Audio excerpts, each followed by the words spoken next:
पीते च मधुरं मधुरं स्वरूपं कर्मापिते च मधुरं मधुरा स्मृतिश्च बुद्धिं प्रबोधय प्रभो मधुबोधशक्तिं विद्यां प्रयच्छ परमां परिभावयामि। कोमलं कूजयन् वेणुं श्यामलोऽयं कुमारकः वेदवेद्यं परं ब्रह्म भासतां हृदये मम। कूजन्तं राम रामेति मधुरं मधुराक्षरम् आरुह्य कविता शाखां वन्दे वाल्मीकिकोकिलं। निगमकल्पतरोर्गलितं फलं शुकमुखादमृतद्रवसंयुतं पिबत भागवतं रसमालयं मुहुरहो रसिका भुवि भावुकाः। तृणादपि सुनीचेन तरोरपि सहिष्णुना अमानिना मानदेन कीर्तनीयः सदा हरिः।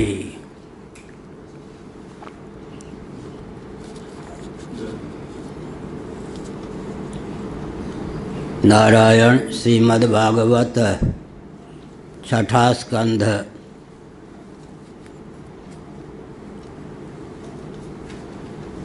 66 से 65 भी सुना दें। न ममारदितेर्गर्भः श्रीनिवासानुकंपया बहुधा कुलिशक्षुण्णो द्रौण्यस्त्रेण यथा भवन् सकृदिष्ट्वादिपुरुषं पुरुषो याति साम्यतां संवत्सरं किंचिदूनं दित्या यद्धरिरर्चितः सजूरीन्द्रेण पञ्चाशद्देवास्ते मरुतो भवन् व्यपोह्य मातृदोषं ते हरिणा सोमपाः कृताः। दितिरुत्थाय ददृशे कुमाराननलप्रभान् इन्द्रेण सहितान् देवी पर्यतुष्यदनिन्दिता। अथेन्द्रमाह ताताः मादित्यानां भयावहम् अपत्यमिच्छन्त्यचरं व्रतमेतत्सु दुष्करम्। एकः संकल्पितः पुत्रः सप्तसप्ताभवन् कथं यदि ते विदितं पुत्रः सत्यं कथय मां मृषा।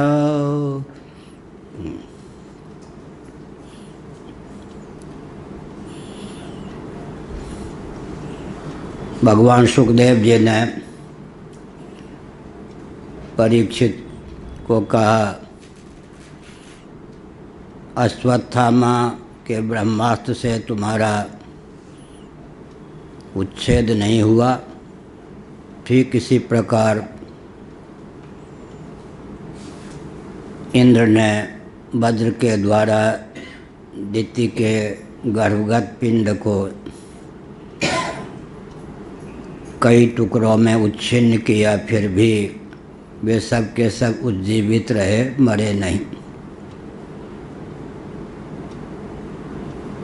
क्योंकि भगवान की आराधना उपासना व्यर्थ नहीं होती। एक विचित्र बात है, जो कर्ता होता है वही भोक्ता होता है, सामान्य नियम यही। सांख्यों के यहाँ विसंगति इसलिए मानी जाती है, कर्तृत्व प्रकृतिनिष्ठ है, भोक्तृत्व पुरुषनिष्ठ है। कार्यकरण कर्तृत्व हेतु प्रकृतिरुच्यते, पुरुषा सुख दुखानां भोक्तृत्व हेतुरुच्यते। करे कोई और, भोगे कोई और। कर्ता और भोक्ता का समान अधिकरण होना चाहिए, जो कर्ता वही भोक्ता। परंतु ऐसा ही मान लेंगे तब श्राद्ध तर्पण जात कर्म संस्कार आदि की क्या गति होगी। तो इस पर विचार किया गया। संबंध के बल पर, भावना के बल पर, संकल्प के बल पर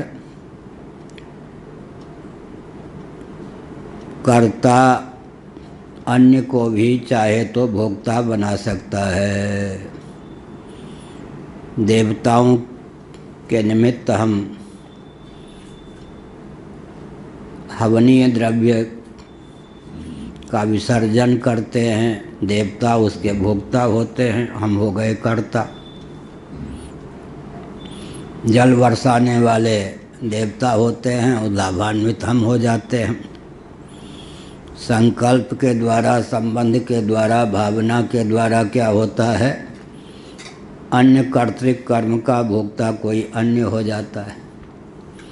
पितरों के निमित्त हम श्राद्ध करते हैं, कर्ता हम हो गए, भोक्ता हो जाते हैं पितर। पितरों के निमित्त, देवताओं के निमित्त हम तर्पण करते हैं, कर्ता हम हो गए, भोक्ता हो जाते हैं पितर देवता। जात कर्म संस्कार पिता आदि करते हैं, लाभान्वित पुत्र आदि होते हैं।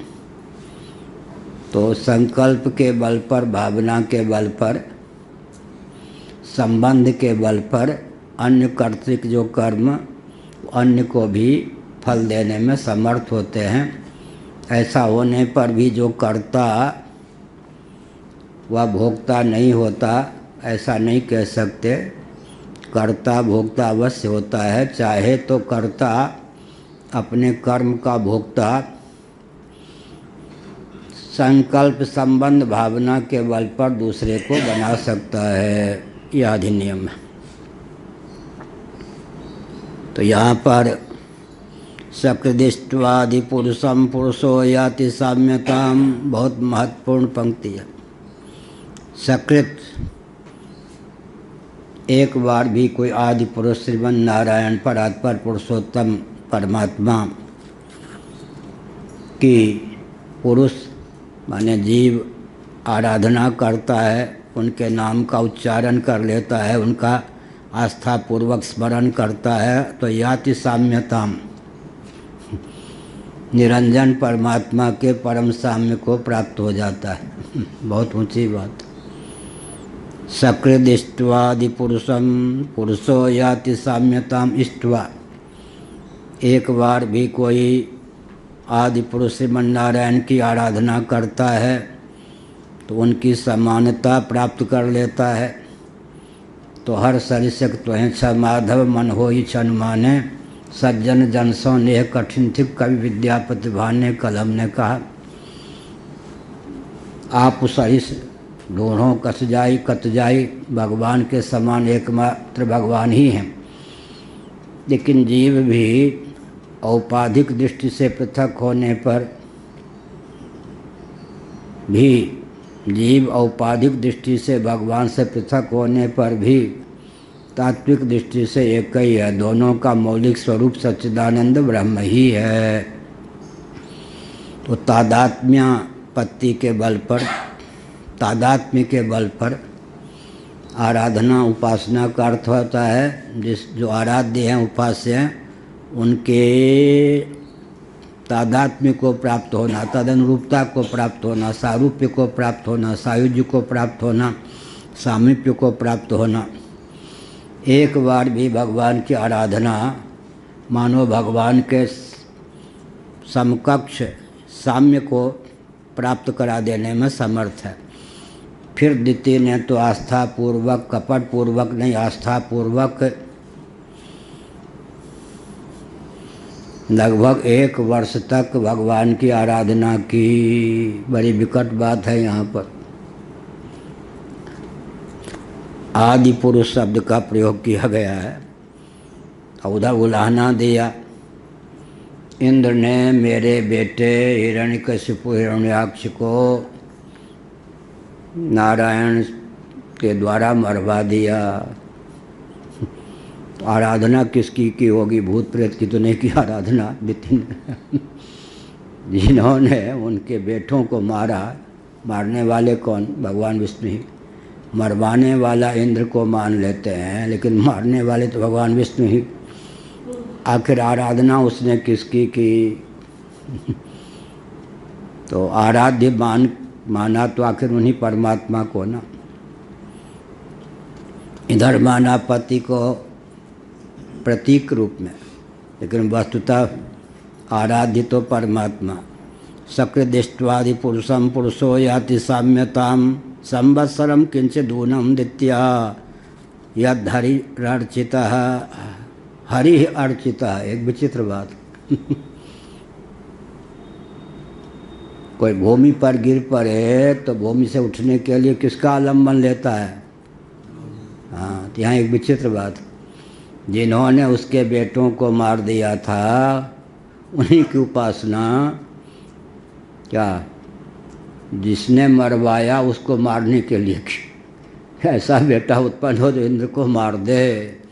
आश्रय आखिर भगवान का ही लेना पड़ा। यहाँ पर हरि शब्द का प्रयोग बहुत महत्वपूर्ण है मनोविज्ञान की दृष्टि से। साकार दृष्टि से अगर कह देते तो शिव कह सकते थे, गणपति कह सकते थे, चंडी कह सकते थे। मिथिला में सधवा, पुरानी बात है, अभी भी हो पता नहीं, सधवा देवियाँ राम राम नहीं करती, उनके ही मन में एक भूत प्रेत पिशाच बैठा होता है, विधवा कहे हो जाए। विधवा भले राम राम कह, सधवा नहीं कह। इसीलिए विनोद पूर्वक हम किसी सधवा को कहते हैं राम राम कहो, चुप रह जाते, ये क्या कह रहे हैं। मैंने कितने कितने भ्रम फैलाए गए, ये विधवाओं की चीज़। जो राम जी सबके जीवन धन है, उन मिथिला में जिनका विवाह हुआ वहाँ के व्यक्ति अब भी उनसे कितनी दूरी बनाए हुए। ये भ्रम सैकड़ों वर्षों तक भ्रम की परंपरा चल पड़ती है, निर्वाह व्यक्ति करते हैं। यहाँ हरि अर्चिता, हरि का अर्थ यहाँ क्या हुआ? समस्त दुखों का हरण करने वाले आदि पुरुष भी कहा गया। इसका अर्थ है कि श्रीमन नारायण की ही आराधना की। अवश्य ही श्रीमन नारायण की आराधना से इंद्र को ऐसी क्षमता प्राप्त हुई होगी। स्वयं श्रीमन नारायण ने क्या किया? हमारे दोनों पुत्रों को मार दिया। बध लायक नहीं पुरुष अनूपा, क्या बहुत बढ़िया रामचरितमानस में है। बध लायक नहीं पुरुष अनूपा। मारीच आदि जो गए थे रावण के द्वारा प्रेरित, श्री रामभद्र और लक्ष्मण को मारने की इच्छा से ना, वहाँ जब देखा दोनों पुरुषों को, दिव्य पुरुषों को, तो सोचा नहीं अनुपम पुरुष हैं, अद्भुत पुरुष हैं, बध लायक नहीं पुरुष अनूपा। अब रावण का आदेश अलग है क्या? हाँ, और जब देखा हाँ ये तो आराध्य हैं, अनुपम पुरुष हैं, मारने योग्य नहीं हैं, लेकिन रावण का आदेश है भाई तो मारने का प्रयास तो करना चाहिए, फिर लक्ष्य क्या होगा? तो मन में भाव है कि ये मारने योग्य नहीं हैं, तो ये जो तमोगुण का भाव है, तामस शरीर प्राप्त है, इनसे भिड़ के अपने को मरवाने के लिए उनको मारने का यत्न किया। क्या इनके हाथों मर जाना उचित है, इनको मारना उचित नहीं? क्या कई व्यक्ति कहीं से मेरे पास भेजे गए मुझे चकमा में डालने के लिए, लेकिन उन्होंने सोचा एक चकमा में डालने योग्य नहीं है, इनसे कुछ सीखना चाहिए। क्या ऐसा हुआ? नाम नहीं लेंगे और नाम सबका हम जानते भी नहीं। ऐसा होता है, बध लायक नहीं पुरुष अनूपा। तो द्वितीय के हृदय में द्वेष इंद्र के प्रति उत्पन्न हुआ या भगवान विष्णु के प्रति? जिसने मारीच के हृदय में, जिसने मुझे इन्हें मारने के लिए भेजा है, ठगने के लिए भेजा है, या कुंभकर्ण आदि की भी यही स्थिति थी।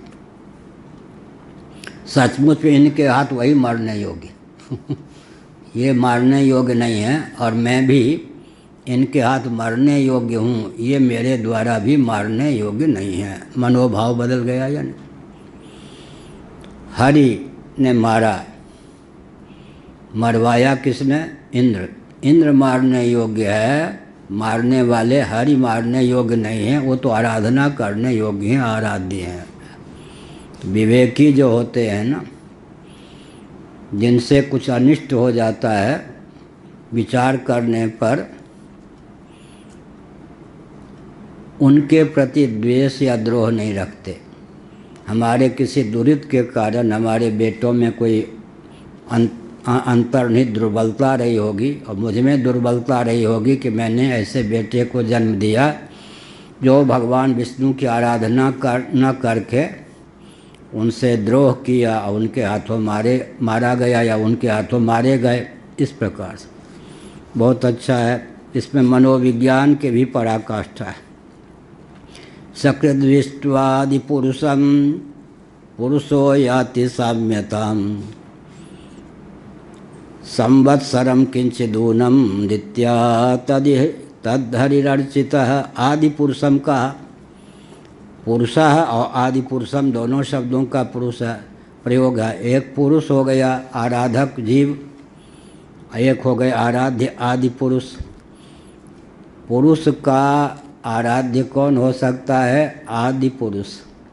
पुरुष का मौलिक स्वरूप कौन हो सकता है? आदि पुरुष। पुरुष का उद्धारक कौन हो सकता है? वरण्य कौन हो सकता है? भजनीय कमनीय रमणीय कौन हो सकता? आदि पुरुष। इसलिए वध लायक नहीं, उसका कोई वध कर भी नहीं सकता, उसे कोई मार भी नहीं सकता है, वो वध लायक नहीं है, भजनीय है, कमनीय है। तो फिर क्रोध किस पर जाए? अब एक विचित्र बात है, क्रोध को कोई ना कोई पात्र तो चाहिए। क्रोध को कोई ना कोई पात्र तो चाहिए। पात्र बना लिया अपनी बहन के बेटे इंद्र को, आराधना की। अब इंद्र चले योगी, काव्य रचने में समर्थ, किसी के गर्भ में भी मनोयोग से पहुंचने में समर्थ,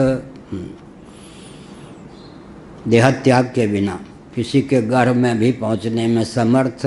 विशाल वज्र को क्या अंगूठी के समान या फाउंटेन पेन के समान या कलम के समान बनाने में भी या उंगली के समान बनाने में भी समर्थ। लेकिन वे सब के सब माँ ने जो आराधना की थी, उस आराधना का फल माँ के गर्भगत संतान पर पड़ा या नहीं? अन्य के द्वारा किया हुआ जो कर्म है वो भी अन्य को प्राप्त होता है या नहीं? कोई गाय बहुत दिनों से व्यथित, बीमारी से संतप्त, लेकिन उसका प्रारब्ध ऐसा नहीं कि वो स्वस्थ हो सके, ऐसा प्रारब्ध नहीं कि मर सके, ऐसा भी है, कष्ट भोगना ही है। तो पहले क्या होता था, माताएं ऐसे गाय को देखकर, मैंने जो एकादशी का व्रत किया अमुक, उसका पुण्य इस गाय को मैं समर्पित करती हूँ।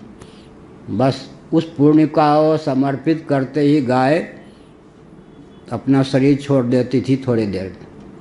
माने अपने पुण्य का बल नहीं था कि दुख को दूर कर सके, स्वस्थ हो सके या झटपट मर सके, आत्महत्या करती क्यों गाय?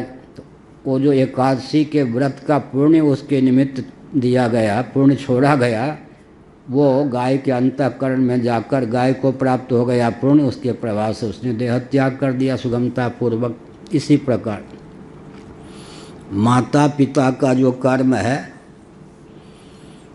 वो संतान को भोक्ता बनाने में समर्थ है। गर्भगत शिशु तो क्या आराधना, इसीलिए माँ के प्रभाव से वो इतने पुष्ट हो गए थे कि देवराज इंद्र के द्वारा अमोघ वज्र के माध्यम से छिन्न भिन्न किए जाने पर भी 1 के 49 भले ही हो गए, लेकिन मरे कोई नहीं। एक दिल के टुकड़े 1000 हुए, कोई यहाँ गिरा कोई यहाँ गिरा, माने सब जले नहीं, एक दिल के टुकड़े 1000 हो गए, कोई यहाँ गिरा कोई वहाँ गिरा, एक गर्भपिंड के टुकड़े 49 हो गए, लेकिन किसी को भी मारने में इंद्र समर्थ नहीं हुए। किसकी उपासना? भगवान की उपासना का फल। तो कैमुत्य का न्याय इसको कहते हैं। सकृद्दृष्ट्वादि पुरुषम पुरुषो याति साम्यताम।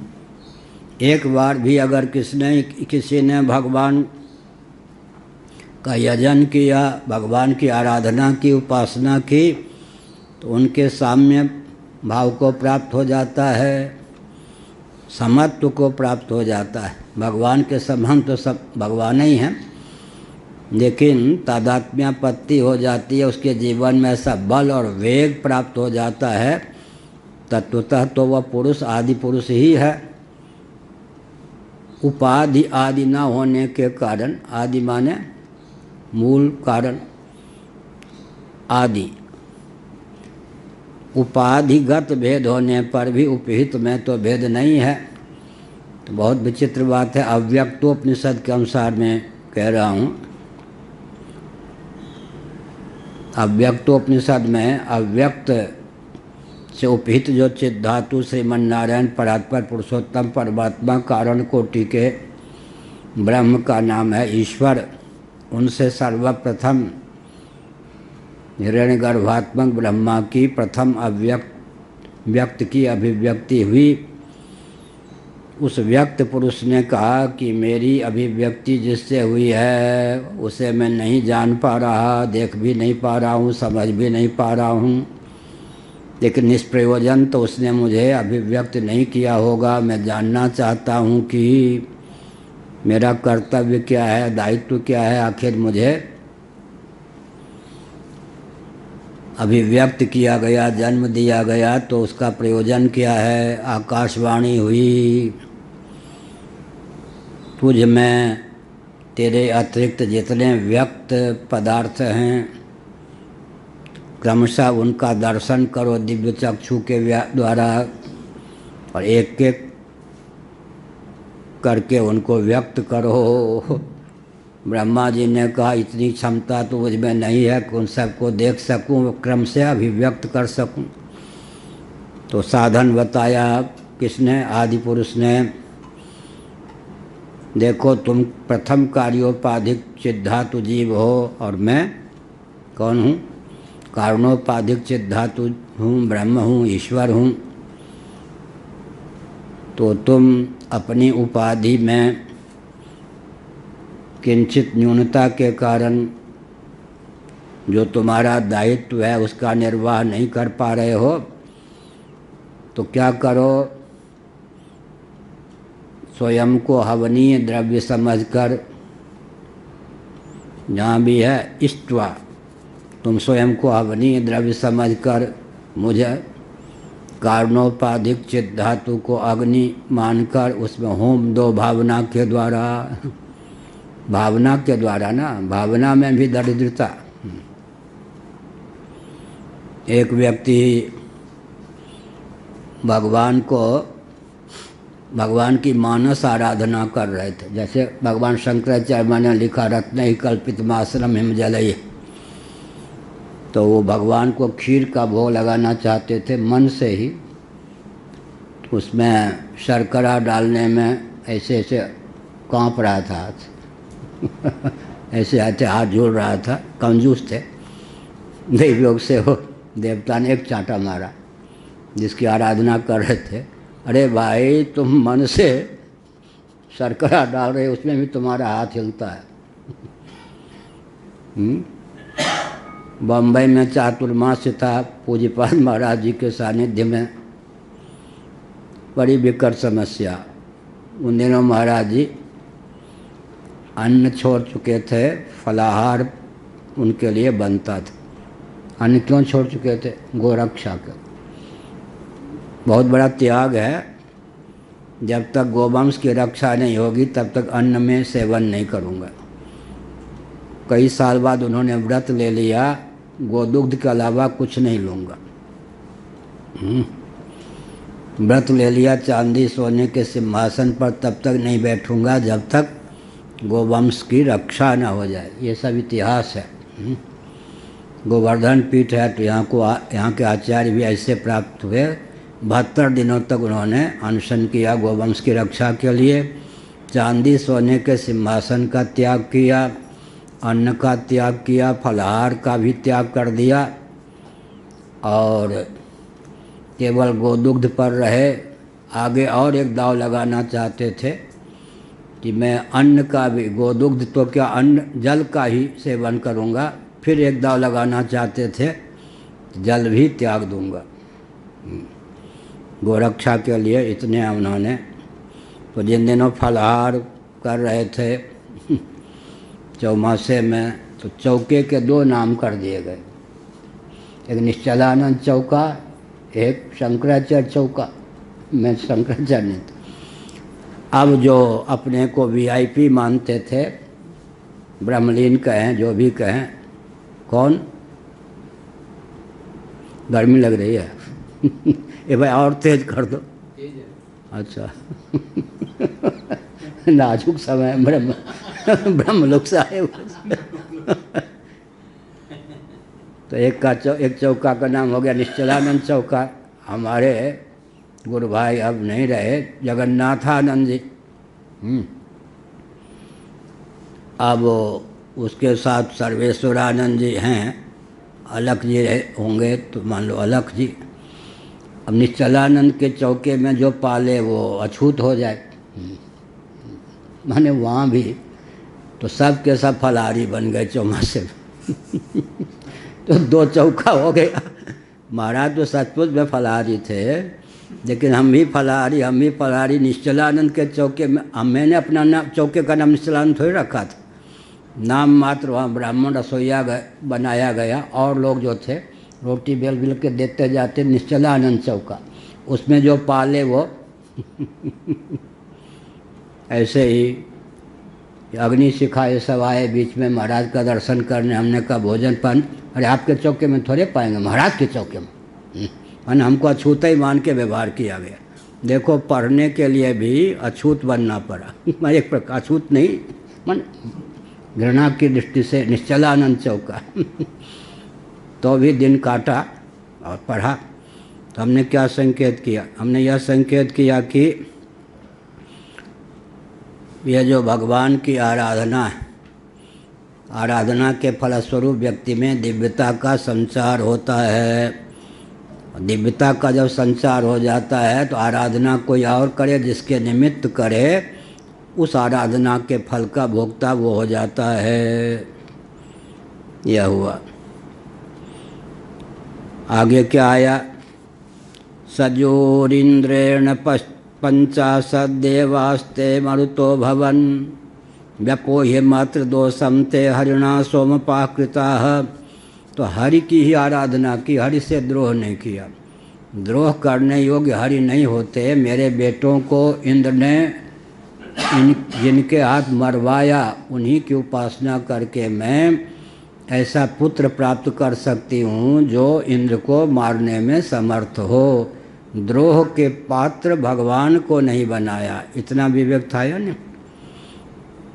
भगवान बाहर से पक्षधर परिलक्षित होते हुए भी वस्तुतः एक ही सेकंड के लिए सोते हैं झाजी, और अधिक समय नहीं पाठ में तो क्या मतलब हुआ, हरि को द्रोह का विषय नहीं बनाया, वो तो आराध्य हैं। क्या कितना विवेक था, जीती के हृदय में कितना विवेक था। जिन्होंने उनके बेटों को मारा, उनका अनिष्ट न चाह के भजन उन्हीं का लिया। मैंने उदाहरण क्या दिया, पृथ्वी पर गिर जाए को तो पृथ्वी का आलम्बन लेकर ही उठने का प्रयास करता है। अब आगे यहाँ तक हो ही गया था। व्यपोहि अमात्य दोषम ते हरिणा सोमपाकृता मरुतो भवन। बहुत अच्छा हुआ। एक के कितने हो गए, 49। अब मातृदोष का परित्याग कर दिया। मातृदोष का अर्थ क्या हुआ, इंद्र से द्रोह न करके जिसने टुकड़े टुकड़े कर दिया उसके अनुगामी हो गए। उससे क्या शिक्षा मिलती है, पंखा ही चला दो, एक दो, एक पीछे एक आगे। नारायण क्या निष्कर्ष निकला,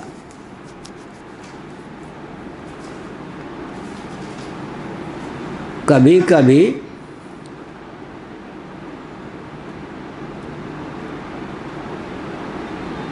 जो सत्पुरुष होते हैं वे देवता का कार्य बनाने के लिए, सत्पुरुषों का कार्य साधने के लिए किसी को कोई कष्ट भी दें तो कष्ट पाने वाला विवेकी होगा तो उनका अनुगामी बन जाएगा। ये क्या निकल आया, मनोविज्ञान। अगर मनोविज्ञान पर ही विचार करें तो श्रीमद् भागवत से 5000 पृष्ठों का तो मनोविज्ञान का ही ग्रंथ निकल सकता है। कितना समय कौन लागे, 2 क्षण का पता नहीं क्या। एक एक जगह एक एक मनोविज्ञान, ऐसा मनोविज्ञान का ग्रंथ भी मिलना कठिन है। इसी से अगर मनोविज्ञान छांदोग्य श्रुति में पढ़ा रहा था भाष्य सहित, आनंदगिरी टीका सहित, चूक गया, उसमें गणित का सीधे तो वर्णन नहीं, उस समय लग रहा था 1-2 हज़ार पृष्ठ का ग्रंथ तो केवल गणित से निकाल सकते हैं, गणित का ग्रंथ भाष्य के माध्यम से। उसमें जो सिद्धांत स्थापित करते हैं भाष्यकार भगवान, उससे गणित भी निकलता है, मूल उपनिषद से भी। तो यहाँ हर जगह मनोविज्ञान है। क्या निष्कर्ष निकाला? वो गर्भगत जो शिशु थे, गर्भपिंड जो था, उसने इंद्र को क्या किया, अपना दुश्मन नहीं समझा, जबकि संकल्प था उसकी माँ का कि ये गर्भ ऐसा हो कि इंद्र को मारने वाला हो। तो मातृ दोष, अब 2 चीज़ हो गई, गुण और दोष। माता की आराधना से फल संपन्न कौन हुए? आराधना का फल किनको प्राप्त हुआ? गर्भगत पिंड को ना। माता ने अगर हरि की आराधना ही न की होती संयम पूर्वक, नियम पूर्वक, तो गर्भ में गर्भस्राव ही हो जाता, गर्भ में इतनी दिव्यता कहाँ से आती। लेकिन माता ने में एक दोष था, एक गुण था। दोष क्या था? ऐसा गर्भ धारण करूं कश्यप जी की कृपा से, जो गर्भ जन्म लेकर इंद्र को मारने में समर्थ हो। इतने अंश में माता का दोष था। आराधना जो उसने की विधिवत भगवान की, इतने अंशों में गुण था। गुण से प्रभावित हो गए, दोष का ग्रहण नहीं किया। ऐसे भी बहुत से व्यक्ति होते हैं, क्या उनको कष्ट भी कहीं से प्राप्त हो तो कष्ट देने वाले का अनुगामी विवेक पूर्वक बन जाते हैं। इंद्र ने कष्ट दिया, नहीं काटा, लेकिन इंद्र के अनुगामी बन गए। अब माता की आराधना का फल ये था कि वो मरे नहीं, इंद्र के वज्र के द्वारा उच्छिन्न होने पर भी, बल्कि 1 के स्थान पर 49 हो गए, 48 की वृद्धि हो गई और इंद्र के अनुगामी हो गए। इंद्र से द्वेष नहीं रखा तो माता के दोष का अपनोदन। इसका अर्थ क्या हुआ? कोई भगवान की आराधना करता है, मन में, आराधक के मन में उसने आश्रय लिया भगवान का और विषय बनाया कोई निकृष्ट पदार्थ इंद्र को मारने का, आश्रय उसने चयन किया ठीक का। मान लो हम लोगों का कोई आश्रय ले किसी को सताने के लिए, तो क्या होगा? उसका मनोभाव बदलेगा या हमारा उपयोग किसी को सताने में कर सकता है? बिल्कुल नहीं कर सकता ना। बहुत अच्छा है, अगर मन में किंचित कालुष्य हो तो भी आश्रय महापुरुष का लेना चाहिए। क्या होगा? महापुरुष के आश्रय लेने से गुण की तो प्राप्ति हो जाएगी और दोष का अपनोदन हो जाएगा। बहुत अच्छा है। क्या कहा? व्यपोह्य मातृदोषम, माता के गुण से तो लाभान्वित हो गए और दोष को ग्रहण नहीं किया। ऊंची बात है या नहीं? किसी में कोई दोष है तो आप उस, गुण भी बहुत हैं तो गुण से लाभान्वित हो जाइए और दोष का अपनोदन कर दीजिए। मन अपोह्य, उस दोष के शिकार मत बनिए। तो बहुत ऊंची बात है। मैं शाम को ये प्रदोष के समय पार्थिव लिंग का पूजन करता था, भगवान शिव का। 70 वर्ष पहले की बात होगी, 70 नहीं 65 वर्ष पहले की बात होगी। और दोपहर में शालग्राम भगवान का पूजन करता था नित्य ही, 1000 गायत्री मंत्र भी जपता था। स्नान पूजन के बाद विद्यालय जाता, शाम को फिर पार्थिव शिवलिंग का पूजन करता। एक पड़ोस में पीसी बोलते हैं, पिताजी की बहन को पीसी संबंध से। अब कितना नज़दीक संबंध था दूर था तो हमें पता नहीं। अपने लिखने पढ़ने में लगे रहते थे, बच्चे थे, खेलते भी थे, लिखने पढ़ने में भी आगे थे, खेलने में भी आगे थे। अब बाबा बन गए। वो क्या करती थी, तुलसी के एक एक पत्र पर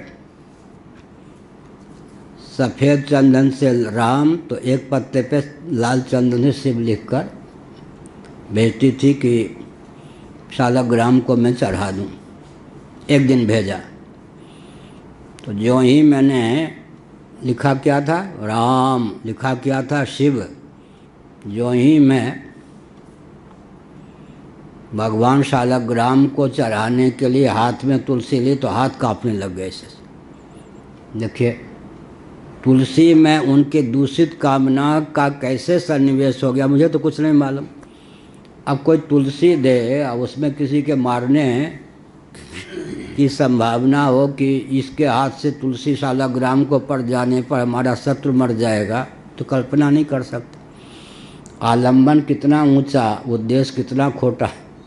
आलंबन और उद्देश्य की बात यहाँ चल रही है नहीं। आलंबन लिया हरि का, उद्देश्य क्या था, इंद्र को मारने वाले पुत्र। इंद्र तो सदा भगवान विष्णु से संरक्षित रहते हैं। पृथ्वी जी और इंद्र में भी भिड़ंत हो जाए तो पृथ्वी जी का जो मौलिक स्वरूप भगवान विष्णु इंद्र का ही पक्ष लेंगे। क्या पृथ्वी जी को कहेंगे निष्काम हो, तुम्हें क्या लॉकडाउन से 99 सही, तुम्हारे 100 नहीं सही। वो दबाएंगे कि इनको भगवान अपने ही अवतार, अपना ही रूप पृथ्वी को पृथक कर दिया। इंद्र को भगवान बहुत मानते हैं। त्रिभुवन का राजा है ना इंद्र। राजा से कुछ इधर उधर प्रमाद भी हो जाए तो धैर्यपूर्वक सहना चाहिए। तो भी मैंने समझा कि इसमें कौन सा होगा रोग, बिच्छू तो है ही नहीं, तुलसी दल है, चढ़ा दी। फिर दूसरे दिन और मेरे शरीर में यातना मिली। तीसरे दिन लगा अगर तुमने शालग्राम पर ये तुलसी चढ़ा दी तो तुम बेहोश होकर शरीर छोड़ दोगे। तो मैंने थाल में रख दिए तुलसी, बहन जी को बुलाया, ये तुलसी कहाँ से लाती हो आप, किसने चढ़ाने के लिए दिया है? वो है ना पीसी, जो भी हो, उस सब नाम वाम तो भूल गए, कुनका पीसी या जो भी हो, पता नहीं क्या। हमने जाके पूछो, बस एक मकान बाद ही तो घर था उनका, वो मायके में रह रही थी, विधवा थी, कि क्या उद्देश्य है उनसे पूछो, ऐसी ऐसी घटना हुई। और आयु में तो मुझसे 15 साल बड़ी थी बहन जी, बेटा ही मानती थी, उन लोगों ने पाला ही था।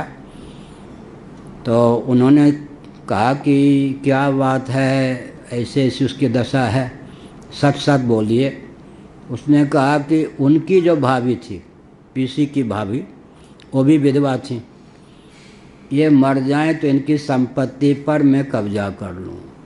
इस उद्देश्य से वो तुलसी पर राम और शिव नाम लेकर भेजती थी। पोल पट्टी ये निकली।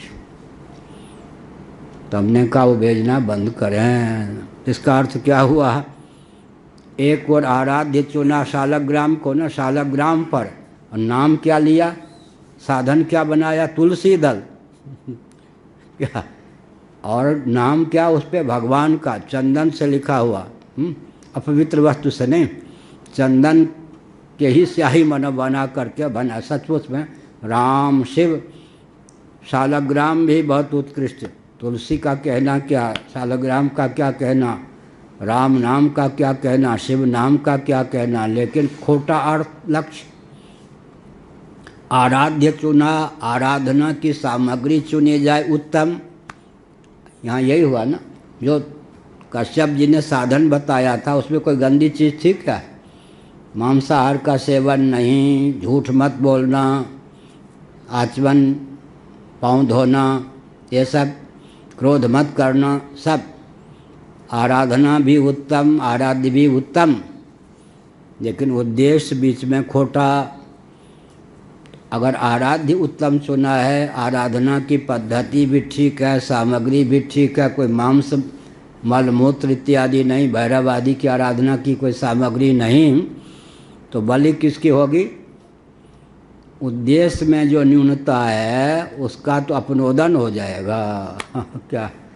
इसका अर्थ है कि मन में कोई खोटा भाव भी हो, कदाचित तो दूर ना हो, तो आराध्य उत्तम चुनना चाहिए।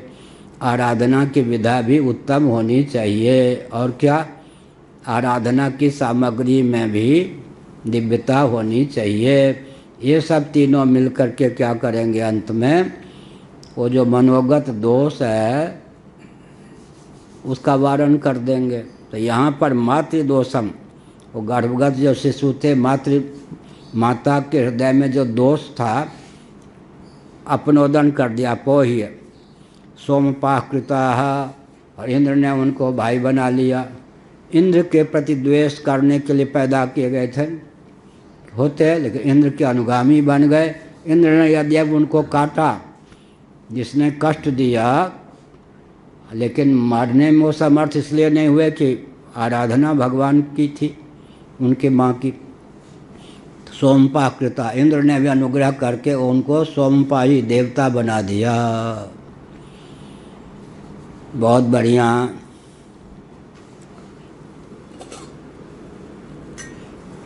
बड़े बड़े देवता होते हैं। भगवान श्री कृष्ण गुजरात की ओर जा रहे थे पांडवों के कौरवों के युद्ध के बाद रथ से यात्रा कर रहे थे। राजस्थान की ओर घटना होगी। एक महात्मा जी का आश्रम था, बहुत चर्चित प्रसिद्ध महात्मा। लगभग 1 किलोमीटर पहले रथ खड़ा किया नंगे पांव, और इस महात्मा के पास गए। महात्मा जी बहुत प्रसन्न हुए। तो अंत में उन्होंने कहा, जो श्री कृष्ण ये बताओ, मैंने सुना कि कुछ कौरव पांडवों में लाग डांट की कहानी है, क्या हुआ? उस समय ये थोड़े था कि 5 मिनट में पूरे विश्व में संवाद फैल जाए। इतना संहार हो गया, राजस्थान के रेगिस्तान तक भी संहार की सूचना नहीं मिली। हाँ, उन सब का संहार हो गया। आप तो थे युद्ध में? हाँ, मैं अर्जुन का सारथी था। अच्छा, तो अब तुम तैयार हो जाओ, तुम्हें शाप दूंगा। तुम समर्थ होने पर भी उनको बचा क्यों नहीं सको? ब्राह्मणों के भी विचित्रता होते, बड़े गुजरे होंगे। उन्होंने सोचा, उत्तंक, उन्होंने सोचा कि इन्होंने गुरु की बहुत आराधना करके, तपस्या करके सिद्धि प्राप्त की है। बेचारे ब्राह्मण मुझे क्या शाप देंगे, मैं स्वीकार भी कर लूँगा तो इनकी तपस्या तो जल ही जाएगी। कहा, आप ऐसे है कि मेरी भावना कि आप अपने तप का उपयोग करके उसको नष्ट मत कीजिए, आप तपस्वी बने रहें, आपका तप सुरक्षित रहे। पहले मैं कौन हूँ, अपना आंशिक विराट रूप दिखाया। अर्जुन को तो बहुत विस्तृत विराट रूप। तब वो महात्मा जो है रीझ गए, हाँ, तुम बहुत समर्थ हो, तुमको शाप देकर मैं अपना तप ही नष्ट कर देता। तो कुछ वरदान तो दे जाओ, जब भगवान ही हो तो। बाबा लोग भी क्या वरदान लेंगे, पहले मैं सुन तो लूँ।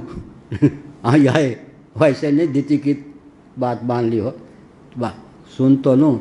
सुनो, मुझे अमृत पिला दो, मैं अमर हो जाऊँ। समझ गए सूर्य कौन है? भारद्वाज। अमृत पिला दो। भगवान ने सोचा विचित्र ब्राह्मण से पाला पड़ा है। अब इंद्र का स्मरण किया। अब भाई, जिसको जो अधिकार दे रखा हो, क्या घूसखोर ना हो, बीच का ऑफिसर आदि, प्रधानमंत्री ही, मुख्यमंत्री ही, जिसको जो अधिकार प्राप्त है उसका दुरुपयोग कोई करना चाहे तो कहेगा एक बार सोच लीजिए, मेरा उपयोग ऐसा नहीं होना चाहिए।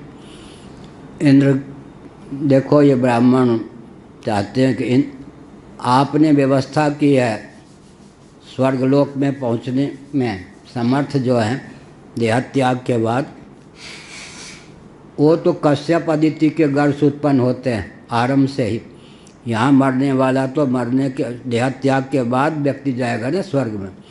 मर्त लोक से देहत्याग के बाद जो स्वर्ग में गए हैं, या अर्जुन सदैव भी पहुँच जाते थे, तो उनको अमृत तो नहीं पिलाया गया। इंद्र के बेटे थे, इंद्र अपने बगल में बैठाते थे अर्जुन को, लेकिन ऐसा नहीं कि वहाँ अमृत के 2 बूंद पिला देते ना। आपने मर्यादा निर्धारित की है, आप अपनी मर्यादा का त्याग करना चाहते हैं। ये मर्त्य लोक के व्यक्ति को अमृत कैसे, मृत्यु लोक इसका नाम है ना, मृत्यु लोक इसका नाम है ना, इन मृत्यु लोक के व्यक्ति को मैं अमृत कैसे पिलाऊंगा। अरे भाई ब्राह्मण हैं, अब क्या करें, कि कहते हैं कि अमृत पिला दो।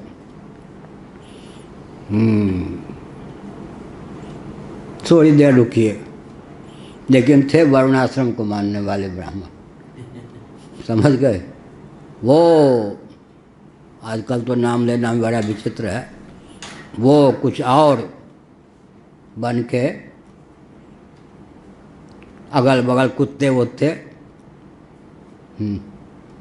पालने वाले खेलने वाले वो जाति के बन के इंद्र बड़ा विकट, हे बाबा अमृत पी ले, अमृत है बक, हम ब्राह्मण हैं खानदानी, भग हमारे आश्रम से। तो अब क्या है, भगवान श्री कृष्ण जी का पी लिया अमृत। देखिए हमने अपना चांडाल का रूप धारण कर लिया, कुत्ते आदि से घिरे हुए थे हम इंद्र ही, और वो तुम्हारे हाथ का हम पानी पिएंगे, अमृत भी नहीं पिया। तो इंद्र का भी काम बन गया कि मनुष्य को अमृत पिलाने से बच गए। भगवान श्री कृष्ण ने भी कहा अब हम क्या करें, आपको तो पिलाना, कोई चांडाल थोड़े थे, वो तो इंद्र ही आया था। अरे हमें क्या मालूम, वो तो उस रूप में हम उसके हाथ का पानी भी नहीं पीते। तो कहा भाई एक में तो चूक ही गया, दूसरा कुछ कर दो। ये जो मरुस्थल है ना, इसको बिल्कुल उर्वर भूमि, जगह जगह सरोवर जलाशय से युक्त कर दो। भगवान ने कहा ये भी बड़ी विचित्र बात। अब क्या, वो तो कर सकते थे भगवान। भगवान ने सोचा कि हमने मरुस्थल की भी, या तुलसीदास ने लिखा ना, मरुभूमि भी है, उर्वर भूमि भी है। किनका किनका तुलसीदास जी का सप्तमी है आज, जन्मदिन भी एक है, शरीर त्याग की भी तिथि वही है, वर्ष का अंतर है। 100 वर्ष के थे तुलसीदास जी महाराज। अच्छा, अभी किनका नाम मैं ले रहा था, उत्तंक। हाँ, हमको हुआ तो उन्हीं का जन्म है, हमको हुआ तो उत्तंक जी का जन्म है, तुलसीदास जी का। तो क्या हुआ फिर, पहले तुलसी जयंती बनाते थे यहाँ, और हमारी तो स्थिति क्या है, सोच रहे थे कि मान लो राम जन्मभूमि को लेकर मुझे बुलाया, मुझे क्या मालूम, कल इन्होंने बताया कि वो भाद्र महीने में है, हमको श्रावण चल रहा है भाद्र कुछ पता ही नहीं। तो हम सोच रहे थे बुलाया भी जाएगा तो मुझे जाना उचित नहीं है, मैं नहीं जाऊंगा, ना प्रतिनिधि भेजूंगा। आज सोच रहे थे भेजने का कोई प्रश्न नहीं, जाने का तो चौमासा चल रहा है। हमको यही नहीं ध्यान कि श्रावण महीना है या भाद्र महीना, हम अपनी दुनिया में रहते हैं, 5 महीने हो गए यहाँ, यही नहीं। तो मनोराज्य में 1-2 मिनट बहुत ऊंचे ऊंचे खेल खेलते हैं मनोराज्य में, हाँ सामान्य खेल नहीं है।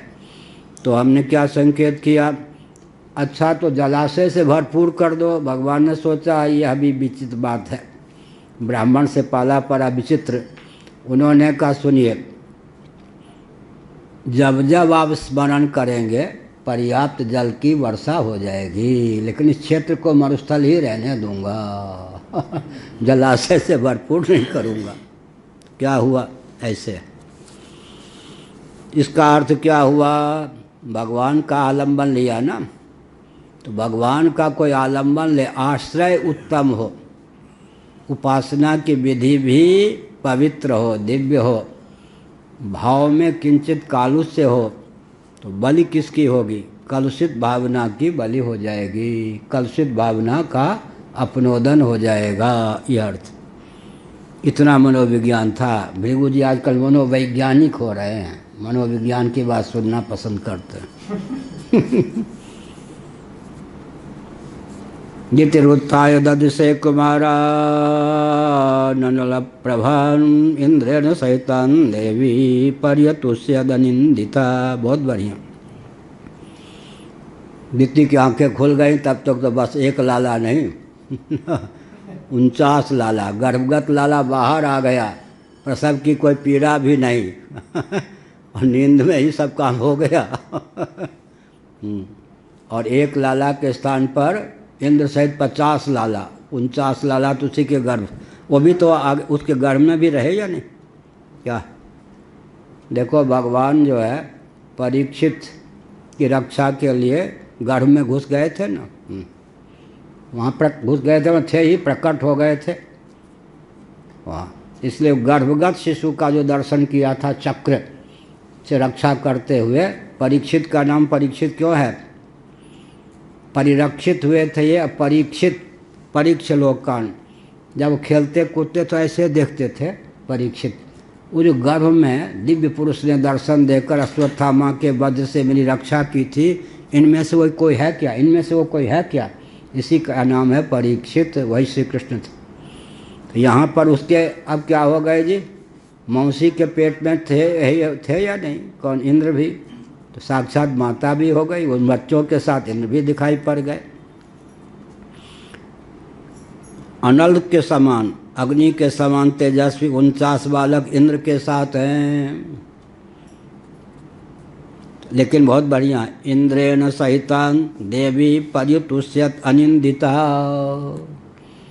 प्रसन्न हो गई, मुग्ध हो गई, अनिंदिता, अब निंदा करने योग्य नहीं रह गई। निंदिता भी अनिंदिता हो जाती है। किसके बल पर? अगर उसने आराध्य उत्तम चुना है। क्या आराध्य उत्तम चुना है? अच्छा, 6.5। आराधना की विधि उत्तम चुनी है, सामग्री अधिक उत्तम चुनी है। इन सब की बहुलता के कारण, प्रचुरता के कारण क्या होता है? एक जो खोटापन है, क्या है? दुर्भाव। उस दुर्भाव का पुनोदन हो जाता है।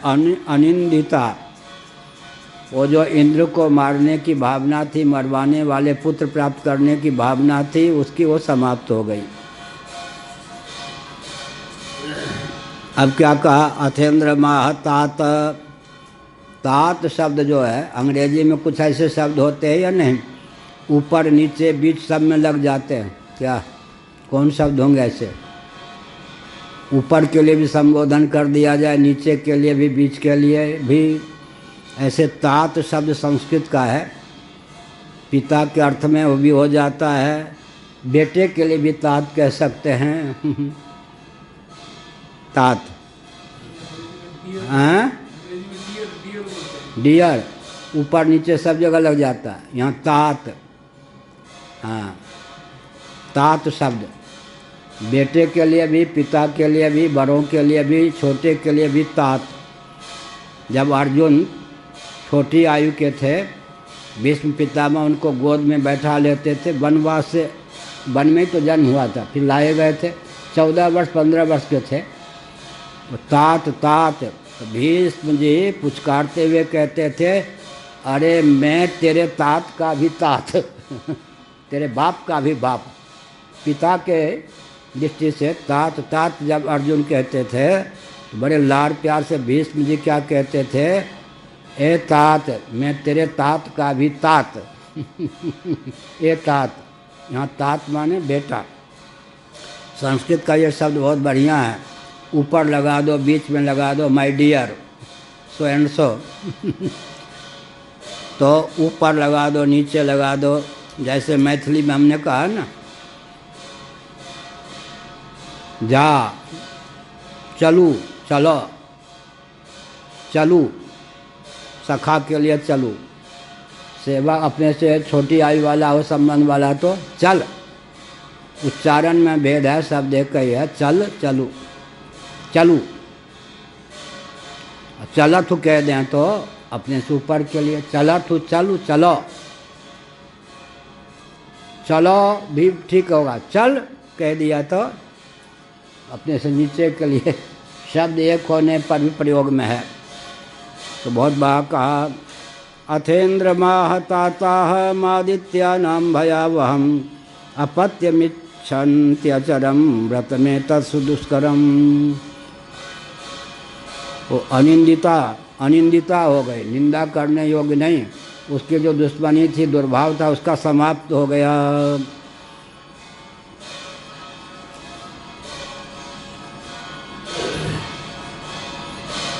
अब कहा कि ये क्या हुआ इंद्र, सच सच बता।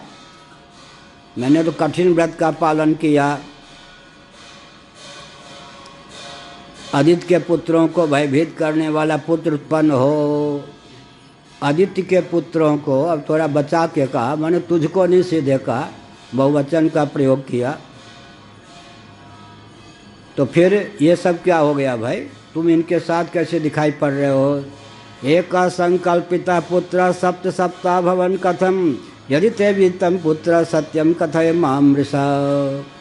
अरे इंद्र, इस समय झूठ मत बोलना, झूठ तो बोलते हो तुम, अब मेरे सामने तुम झूठ मत बोलना, सच सच बता। बहुत कठिन व्रत का पालन किया था एक पुत्र के लिए, अगर तुम्हें मालूम हो झूठ मत बोलना, रहस्य मत छिपाना। ये 1 के 49 कैसे हो गए, इसका रहस्य मालूम हो तो बताओ। नारायण।